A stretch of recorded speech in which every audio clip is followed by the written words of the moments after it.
Hello guys, எல்லோரும் எப்படி இருக்கீங்க? எல்லோரும் நல்லா இருப்பீங்க நம்புறேன்.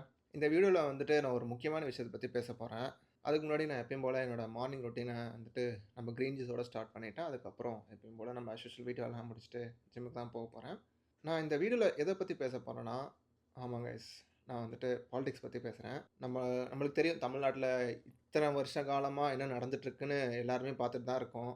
ஆனால் இப்போ சமீப காலமாக பசங்க பாலிடிக்ஸில் அவ்வளோ இன்ட்ரெஸ்ட் ஆகி அவ்வளோ விஷயம் தெரிஞ்சுக்கிறாங்க. அது ஏன்னு தெரியல.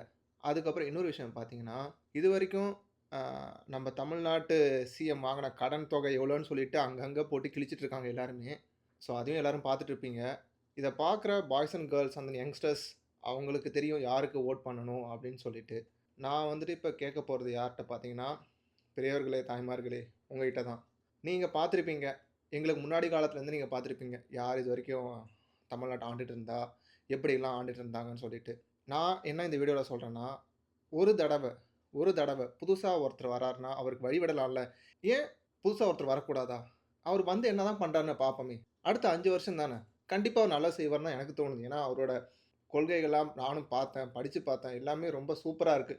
எனக்கு தெரிஞ்சு எப்படியோ பாதி விஷயத்த அவரு இந்த 5 வருஷத்துல கொண்டு வந்துருவாரு. பாதி என்ன முழு விஷயத்தையும் கொண்டு வந்துருவாரு. அவர் சக்திக்கு முடிஞ்ச எல்லாத்தையும் கொண்டு வந்துருவாருன்னு தான் எனக்கு தோணுது. சரிங்களா? ஒரு தடவ புதுசா ஒருத்தர் வரார்ல, அவருக்கு நம்ப வாய்ப்பு குடுத்து பார்ப்போமேன்னு தான் நான் உங்ககிட்ட இந்த வீடியோல கேட்டுக்கிறேன். ஆகையால தமிழக மக்களே, நீங்க ஓட்டு போடுறதுக்கு முன்னாடி கொஞ்சம் யோசிச்சு, சிந்திச்சு ஓட்டு போடுங்க. அத தான் நான் சொல்றேன் இந்த வீடியோல. நான் எதுவும் இந்த வீடியோல தப்பா பேசணும்னு நெனைக்கிறேன். அப்படி தப்பா பேசியிருந்தா மன்னிச்சுக்கோங்க.